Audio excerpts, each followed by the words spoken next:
हरे कृष्णा। जय श्री कृष्णा।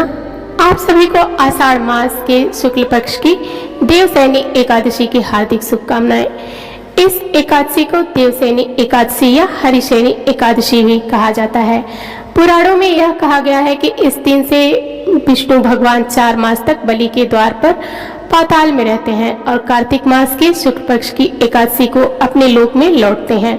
इन 4 महीनों में भगवान विष्णु के क्षीर सागर में शयन अथवा पाताल में निवास करने के कारण ही विवाह आदि कोई शुभ कार्य नहीं होते। तो आइए बड़ी ही श्रद्धा के साथ श्री लक्ष्मी नारायण जी के चरणों का ध्यान करते हुए देवशैनी एकादशी की इस पवित्र कथा को सुनते हैं। बोलिए श्री हरि विष्णु की जय। महाभारत काल की बात है। एक बार धर्मराज युधिष्ठिर ने भगवान श्री कृष्ण से कहा कि हे त्रिलोकीनाथ, आषाढ़ मास के शुक्ल पक्ष की एकादशी का क्या व्रत है? इस दिन किस देवता की पूजा होती है और इस व्रत का क्या विधान है? कृपा कर हे मधुसूदन यह विस्तार पूर्वक समझाइए। तब भगवान श्री कृष्ण कहने लगे, हे धर्मराज, एक बार देवर्षि नारद ने भी श्री ब्रह्मा जी से यही प्रश्न पूछा था। तब श्री ब्रह्मा जी ने कहा कि हे नारद, तुमने कलयुग में प्राणी मात्र के उद्धार का सबसे श्रेष्ठ और उत्तम उपाय पूछा है, क्योंकि एकादशी का व्रत सभी व्रतों में उत्तम होता है। इस व्रत के प्रभाव से सभी पाप नष्ट हो जाते हैं और इस एकादशी का नाम देवशैनी एकादशी है। इस दिन व्रत रखने से भगवान श्री हरि अत्यंत प्रसन्न होते हैं। हे धर्मराज, इस संबंध में मैं तुम्हें एक पौराणिक कथा सुनाता हूँ, ध्यान पूर्वक श्रवण करो। एक समय मानधाता नाम के एक सूर्यवंशी राजा थे। वे सत्यवादी, महान तपस्वी और चक्रवर्ती थे। वे अपनी प्रजा का पालन संतान की तरह किया करते थे। उनकी सारी प्रजा धन धान्य से परिपूर्ण थी और सुखपूर्वक जीवन यापन कर रही थी। उनके राज्य में किसी प्रकार का कोई दुख नहीं था और उस राज्य में कभी काल भी नहीं पड़ता था। कभी किसी प्रकार की कोई प्राकृतिक आपदा भी नहीं आई थी। परंतु न जाने क्यों उनसे देव रुष्ट हो गए। न मालूम राजा से क्या भूल हो गई कि एक बार उनके राज्य में भीषण अकाल पड़ गया और प्रजा अन्न की कमी के कारण अत्यंत दुखी रहने लगी। राज्य में होने वाले सभी यज्ञ बंद हो गए। काल पीड़ित प्रजा एक दिन दुखी होकर अपने राजा के पास जाकर प्रार्थना करने लगी कि हे राजन, समस्त संसार की सृष्टि का मुख्य आधार वर्षा है और इसी वर्षा के अभाव में राज्य में भीषण अकाल पड़ गया है और अकाल से प्रजा भूख से मर रही है। हे नरेश, आप कोई ऐसा उपाय कीजिए जिससे हम लोगों का कष्ट दूर हो सके। अगर जल्दी ही इस अकाल से मुक्ति ना मिली तो विवश होकर प्रजा को किसी दूसरे राज्य में शरण लेनी पड़ेगी। प्रजाजनों की बात और दुख सुनकर राजा कहने लगे, आप लोग सत्य कह रहे हैं कि वर्षा ना होने से आप सभी बहुत दुखी हैं। राजा के पापों के कारण ही प्रजा को कष्ट भोगना पड़ता है। मैं बहुत सोच विचार कर कह रहा हूँ, परंतु फिर भी मुझे अपना कोई दोष नहीं दिखाई देता। आप लोगों के कष्ट को दूर करने के लिए मैं बहुत उपाय कर रहा हूँ, परंतु आप चिंतित मत होइए, मैं इसका कोई न कोई उपाय अवश्य ही ढूंढ निकालूंगा। राजा के वचनों को सुनकर प्रजाजन चले गए। राजा मानधाता भगवान की पूजा कर कुछ मुख्य व्यक्तियों के साथ को लेकर वन को चले गए। वहां वह ऋषियों मुनियों के आश्रम में घूमते घूमते अंत में ब्रह्मा जी के मानस पुत्र अंगिरा ऋषि के आश्रम पहुंचे। रथ से उतरकर राजा आश्रम में गए। वहां ऋषि अभी नित्य क्रम से निवृत्त हुए ही थे कि राजा ने उनके समक्ष पहुंचकर उन्हें प्रणाम किया।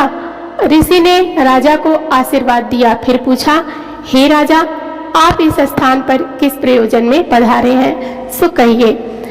तब राजा कहने लगे कि हे महर्षि, मेरे राज्य में 3 वर्ष से वर्षा नहीं हो रही है, जिससे भीषण अकाल पड़ गया है। मेरी प्रजा भयंकर कष्ट भोग रही है। राजा के पापों से प्रभाव से ही राजा को कष्ट मिलता है। ऐसा कहकर शास्त्रों में लिखा है, मैं तो धर्म के अनुसार राज्य करता हूँ, फिर यह अकाल कैसे पड़ गया, इसका मुझे अभी तक नहीं पता लग सका है। अब मैं आपके इसी संदेह का निवृत्त करने के लिए आया हूँ। मुनिवर, आप राजा से वृतांत सुनने के बाद ऋषि कहने लगे, राजन, इस सतयुग में धर्म के चारों चरण सम्मिलित हैं। यह युग सभी युग में उत्तम है। इस युग में केवल ब्राह्मण को ही तप करने तथा वेद पढ़ने का अधिकार है, किंतु आपके राज्य में एक शूद्र तपस्या कर रहा है। इस दोष के कारण आपके राज्य में वर्षा नहीं हो रही है। यदि आप राज्य का कल्याण करना चाहते हैं तो शीघ्र ही उस शूद्र का वध कर दीजिए।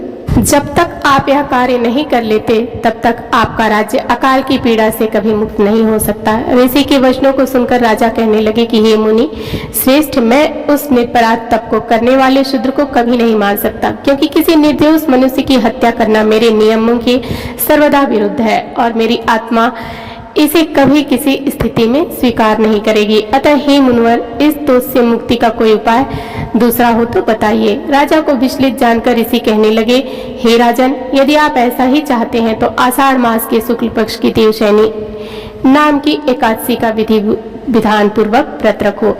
इस व्रत के प्रभाव से तुम्हारे राज्य में वर्षा होगी और प्रजा भी पूर्व की भांति सुखी हो जाएगी, क्योंकि इस एकादशी का व्रत समस्त सिद्धियों को देने वाला है और कष्टों से मुक्ति करने वाला है। ऋषि के इन वचनों को सुनकर राजा अपने नगर को वापस आ गए और विधि विधान पूर्वक देवशैनी एकादशी का व्रत किया। इस व्रत के प्रभाव से फिर राजा के राज्य में खूब वर्षा हुई और प्रजा को अकाल से मुक्ति मिल गई। देवशैनी एकादशी को पद्मा एकादशी भी कहते हैं। इस व्रत को रखने से भगवान श्री विष्णु अत्यंत प्रसन्न होते हैं। इस कथा का सार यह है कि अपने कष्टों से मुक्ति पाने के लिए कभी भी किसी भी हाल में किसी दूसरे का बुरा नहीं करना चाहिए। अपनी शक्ति से और भगवान पर पूर्ण श्रद्धा और आस्था रखकर संतों के कहे अनुसार सत्कर्म करने से बड़े बड़े कष्टों से सहज ही मुक्ति मिल जाती है और भगवान श्री हरि देवशैनी एकादशी के दिन ही पाताल लोक में योगी निद्रा में क्यों जाते हैं, इस बारे में पुराणों में एक बहुत ही सुंदर कथा प्रचलित है। जिस कथा के अनुसार इसी एकादशी के दिन भगवान श्री हरि ने शंखासुर नाम के व्यक्ति का वध किया था, जिसके बाद भगवान श्री हरि इसी दिन से आरंभ करके 4 मास तक क्षीर सागर में चले जाते हैं। एक अन्य कथा के अनुसार भगवान श्री हरि वामन रूप में दैत्य बाली से यज्ञ में 3 पग दान के रूप में मांगते हैं। यज्ञ में 3 पग दान के रूप में मांगते हैं तो पहले वह पग में समस्त दिशाओं सहित संपूर्ण पृथ्वी और आकाश को नाप लेते हैं। दूसरे पग में उन्होंने स्वर्ग को नाप लिया और तीसरा पग रखने के लिए जब कुछ भी शेष नहीं बचा तो बाली ने अपना सर रखते हुए निवेदन किया कि हे प्रभु, आप अपना तीसरा पग मेरे शीश पे रखें। बाली के इस दान और समर्पण से प्रसन्न होकर भगवान श्री हरि ने बाली को पाताल पर का अधिपति बना दिया और वर मांगने के लिए कहा। बाली ने कहा, प्रभु आप सदा मेरे महल में ही रहें, यही मुझे चाहिए। अब भगवान विष्णु बाली को दिए हुए वचन के बंधन में बंध चुके थे।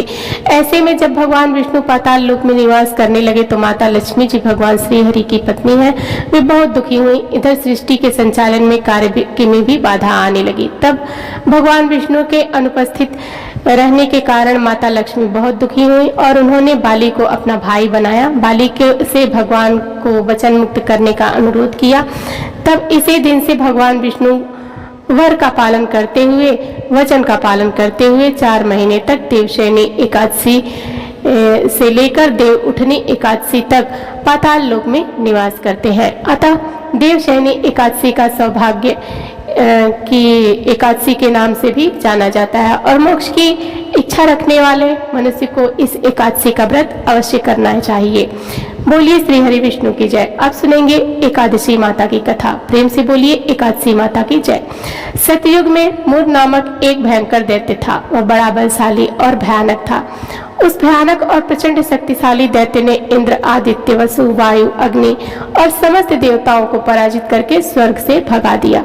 तब इंद्र सहित सब देवताओं ने भयभीत होकर भगवान उमापति भोले शंकर को अपने दुख का कारण और उस समय भयानक दैत्य का वृत्तांत सुनाया। देवता हाथ जोड़कर बोले, हे कैलाशवासी अविनाशी मूर दैत्य के भय से भयभीत होकर समस्त देवी देवता बेचैन हुए मृत्यु लोक में मारे मारे फिर रहे हैं। समस्त सुर समाज को बेचैन देखकर और उनकी अनुनय विनय सुनकर भगवान बोले, भंडारी बोले, हे देवताओं, तीनों लोकों के स्वामी और भक्तों के समस्त दुखों का विनाश करने वाले भगवान विष्णु की शरण में जाओ, वे ही तुम्हारे इन महान कष्ट का निवारण करेंगे।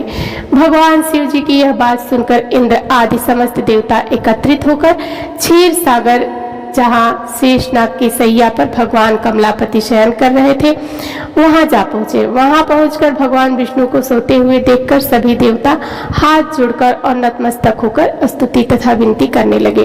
देवताओं ने कहा, शंख चक्र गदा पद्म तथा वन मालाओं से अलंकृत देवाधिदेव और देवताओं द्वारा स्तुति करने योग्य कोटि कोटि प्रणाम है। हे सुर नर मुनि जन की रक्षा करने वाले महाप्रभु, आपको बारंबार नमस्कार है। हे दया के धाम प्रभु, आप हमारी रक्षा कीजिए। दैत्यों से भयभीत होकर हम आपकी शरण में आए हैं। आप ही समस्त ब्रह्मांड के कर्ता धर्ता और माता पिता हैं। आप ही उत्पत्ति और आप ही पालन करता तथा संहार करने वाले और सबको शांति प्रदान करने वाले हैं। आकाश और पताल भी आप ही हैं। आप ही हम सबके पितामह सूर्य चंद्र और अग्नि वायु हव्य काव्य मंत्र तंत्र यज्ञमान और यज्ञ कर्म करता और भोक्ता भी आप ही हैं। आप सर्वव्यापक हैं। आपके अतिरिक्त चर अचर कुछ भी नहीं है।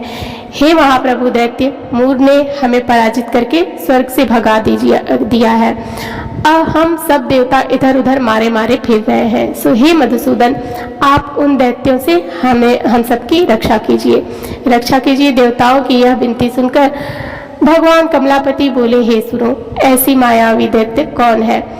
उसमें कितना ऐसा बल है? वह किसके आश्रय से है तथा वह कहाँ रहता है? यह सब मुझसे कहो। भगवान विष्णु की यह बात सुनकर देवराज इंद्र बोले, प्रभु, प्राचीन काल में नाड़ीजंद नाम का एक राक्षस था। उसी का पुत्र महाबलशाली पराक्रमी विश्वविख्यात मुर नाम का दैत्य है। वह चंद्रावती नामक नगरी में रहता है।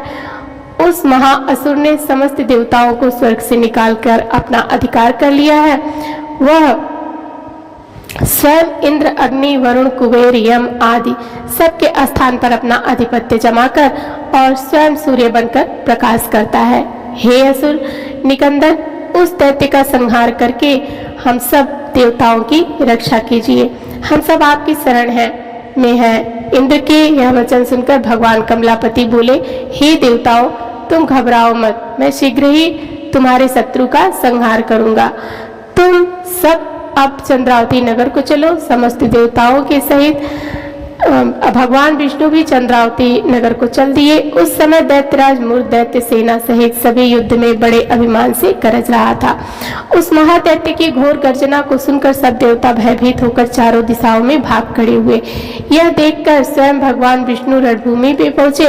भगवान कमलापति को रणभूमि में देखकर दैत्य दल के नाना प्रकार के अस्त्र शस्त्रों से भगवान शिव पर प्रहार किया। भगवान को यह देखकर अपने तीखे बाण छोड़े जो नागों की तरह लहराते हुए जाकर दैत्यों के अंगों को बीधने लगे। सभी दैत्य उनके हाथों से मारे गए। केवल दैत्यराज मूर ही जीवित बचा था। दैत्यराज मूर अविचल भाव से भगवान के साथ युद्ध करता रहा। यह देखकर सुर समाज अत्यंत बेचैन होने लगा। भगवान जो भी तीक्ष्ण बाण उसके शरीर में मारते थे, उसके अंगों में पुष्पों के समान लगते थे। शास्त्रों से वह महादैत्य का शरीर छिन्न भिन्न हो गया, परंतु वह फिर भी युद्ध करता रहा। इसके बाद भगवान और दैत्य का मल्लयुद्ध होने लगा। इस प्रकार 10,000 वर्ष तक दोनों का युद्ध हुआ, परंतु वह बाली दैत्य और फिर पराजित नहीं हुआ। तब भगवान और मूर दैत्य से लड़ते लड़ते थक गए और बद्रिका आश्रम को चले गए। वहां पर हेमवती नाम की एक सुंदर गुफा थी। भगवान विष्णु उस गुफा में विश्राम करने लगे। वह गुफा 12 योजन लंबी और उसका एक ही द्वार था। दैत्यराज मूर भी भगवान का पीछा करते हुए उस गुफा में पहुंच गया। वहां दैत्य भगवान विष्णु को सोया देखकर उन्हें मारने के लिए उद्यत हुआ। वह अभी मारने का प्रयत्न कर ही रहा था कि उसी क्षण विष्णु भगवान के शरीर से एक अति तेजस्वी तथा अत्यंत प्रभावशाली कन्या अस्त्र शस्त्र धारण किए हुए उत्पन्न हुई।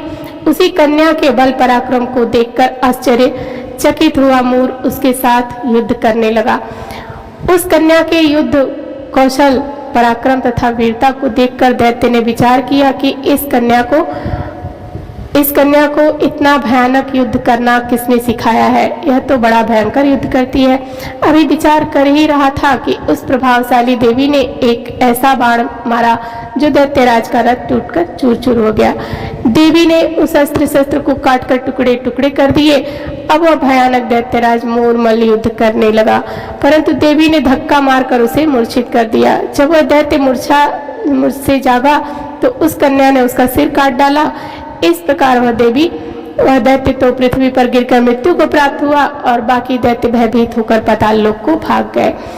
जब भगवान विष्णु की निद्रा टूटी तो उन्होंने मूर दैत्य के कटे हुए सिर को तथा दोनों हाथ जोड़कर खड़ी हुई कन्या को देखा। भगवान उस कन्या से पूछने लगे, हे देवी, जिस दैत्य के भय से इंद्र आदि देवता सभी भयभीत होकर स्वर्ग छोड़कर भाग गए, उसको किसने मारा है? वह कन्या कहने लगी, भगवान, जब आप निद्रा में थे तब यह दैत्य आपको मारने के लिए उद्यत हुआ था।